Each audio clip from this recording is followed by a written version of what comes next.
লেবু দিয়ে রুই মাছের ঝাল। এটি আমার একটি খুবই প্রিয় রেসিপি, তাই আপনাদের সাথেও শেয়ার করছি আমার এই প্রিয় রেসিপিটি।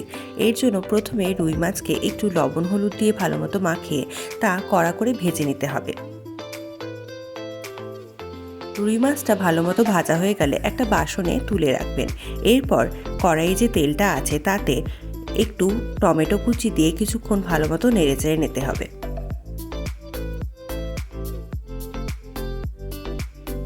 এরপর এতে স্বাদ মতো লবণ এবং হলুদ দিয়ে তারপর তাতে আগে থেকে বেটে রাখা আদা, পেঁয়াজ এবং রসুনের পেস্টটা দিয়ে ভালো মতো নেড়েচেড়ে কিছুক্ষণ কষিয়ে নিতে হবে।